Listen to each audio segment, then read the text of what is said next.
অনেকেই রিক্সায় চড়তেন, এখন প্রাণু গাড়িতে চড়েন আর জুলাই চেতনা বিক্রি করেন। যারা এই জুলাই চেতনা বিক্রি করেন, মানুষ স্পিকার, আমি অনুরোধ করব, ওনারা আগে কিসে চড়তেন, এখন কিসে চড়েন, কোন বাসায় থাকেন, ওনারা মাঝে মধ্যে লাইভ করেন, কোন বাসায় থাকেন একটু লাইভ করলে জাতি দেখবো ওনাদের কি এখন আগে কোথায় ছিলেন, এখন পরিবর্তনটা কিরকম হয়েছে। মাননীয় স্পিকার, रुको जरा सबर करो, बोला धक्का मुक्की नहीं करने का।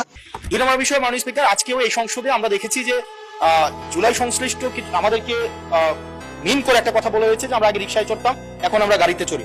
মাননীয় স্পিকার, এই সংসদে আজকে সরকার যারা আছে, আমি আপনাদের কাছে বিনীতভাবে অনুরোধ করব, এখন সরকারের যেই গোয়েন্দা সংস্থাগুলো আপনাদের নিয়ন্ত্রণে, ডিজিএফআই, এনএসআই, পুলিশ, তারপর হচ্ছে মিলিটারি, সবাই আপনাদের নিয়ন্ত্রণে। আমি আপনাদেরকে অনুরোধ করবো, আপনাদের মতো দায়িত্বশীল জায়গা থেকে এলিগেশনের টোনে এলিগেশন না দিয়ে আপনারা তদন্ত করে যদি 1 টাকার দুর্নীতি, 1 টাকার কোন ধরনের অসৎ উপায়ের কোন ধরনের আপনারা প্রমাণ করতে পারেন, আমি এই সংসদ থেকে আমরা ইস্তফা দিব।